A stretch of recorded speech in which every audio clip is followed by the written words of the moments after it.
नमस्कार मंडळी, आज आपण जाणून घेणार आहोत जगप्रसिद्ध जगन्नाथ रथयात्रेची कथा। रथयात्रा का काढली जाते आणि भगवान जगन्नाथांच्या मूर्तीमागील अद्भुत रहस्य। या वर्षी जगन्नाथ रथयात्रा 16 जुलै 2026 गुरुवारी साजरी केली जाणार आहे। या दिवशी भगवान जगन्नाथ, बलभद्र आणि सुभद्रा भव्य रथामधून भक्तांना दर्शन देण्यासाठी मंदिराबाहेर येतात। चला तर मग या पवित्र यात्रेबद्दल सविस्तर माहिती जाणून घेऊया। आता आपण बघूया जगन्नाथ रथयात्रा म्हणजे काय। ओडिशातील पुरी येथील दरवर्षी आषाढ शुक्ल द्वितीयेला भगवान जगन्नाथ, भाऊ बलभद्र आणि बहीण सुभद्रा यांची भव्य रथयात्रा काढली जाते। लाखो भाविक या यात्रेत सहभागी होतात आणि भगवानांचा रथ ओढण्याचे भाग्य मिळवतात। असे मानले जाते की रथ ओढल्याने विशेष पुण्य प्राप्त होते आणि जीवनातील अनेक अडचणी दूर होतात। आता आपण बघूया रथयात्रा का काढली जाते। पौराणिक कथेनुसार एकदा माता सुभद्रांनी आपल्या दोन्ही भावांना श्रीकृष्ण आणि बलराम यांना वृंदावनातील बाललीलांविषयी सांगण्याची इच्छा व्यक्त केली। त्यामुळे तिघेही एकत्र वृंदावनाच्या आठवणींमध्ये रमले। या प्रेममय भावनेचे प्रतीक म्हणून भगवान जगन्नाथ, बलभद्र आणि सुभद्रा दरवर्षी मंदिरातून बाहेर पडून आपल्या भक्तांना दर्शन देतात। दुसऱ्या मान्यतेनुसार ही यात्रा भगवान जगन्नाथांच्या त्यांच्या मावशीच्या घरी म्हणजेच गुंडीचा मंदिरापर्यंतच्या प्रवासाचे प्रतीक आहे। यामुळे भक्तांना मंदिरात न जाता प्रत्यक्ष भगवानांचे दर्शन घेण्याची संधी मिळते।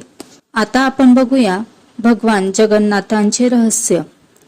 तर मंडळी, भगवान जगन्नाथांच्या मूर्ती इतर देवतांच्या मूर्तींपेक्षा खूप वेगळ्या दिसतात। त्यांचे हातपाय पूर्ण स्वरूपात नसतात। यामागे एक पौराणिक कथा सांगितली जाते। राजा इंद्रद्युम्न यांनी भगवान विष्णूंची मूर्ती बनवण्याचा संकल्प केला। भगवान विश्वकर्मा सुताराच्या रूपाने आले आणि त्यांनी अट घातली की मूर्ती तयार होईपर्यंत कोणीही दरवाजा उघडायचा नाही।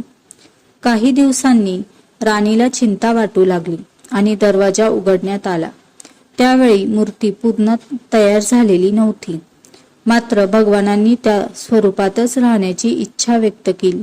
म्हणून आजही भगवान जगन्नाथ, बलभद्र आणि सुभद्रा यांच्या मूर्ती त्या अद्वितीय स्वरूपात पूजल्या जातात। आणखीन एक अद्भुत रहस्य आहे।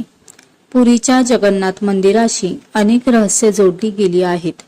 असे मानले जाते की भगवान जगन्नाथांच्या मूर्तीमध्ये दिव्य ब्रह्मतत्व विराजमान आहे।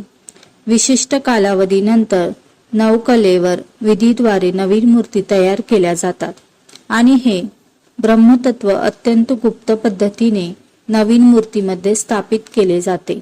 हा विधी आजही एक रहस्य मानला जातो। आता बघूया रथयात्रेचे आध्यात्मिक महत्त्व। रथयात्रा आपल्याला भक्ती, प्रेम आणि समर्पणाचा संदेश देते। भगवान स्वतः भक्तापर्यंत येतात। हा उत्सवाचा सर्वात सुंदर संदेश आहे। या दिवशी भगवानांचे दर्शन, नामस्मरण, सेवा केल्याने मनशांती आणि आध्यात्मिक उन्नती प्राप्त होते। तर मंडळी, तुम्ही कधी जगन्नाथ रथयात्रेचे सहभागी झाला आहात का? तुमचा अनुभव कमेंटमध्ये नक्कीच सांगा। जय जगन्नाथ। व्हिडिओ आवडला असेल तर लाईक करा, शेअर करा आणि अशाच धार्मिक व माहितीपूर्ण व्हिडिओसाठी चॅनलला सबस्क्राईब करायला विसरू नका। जय जगन्नाथ।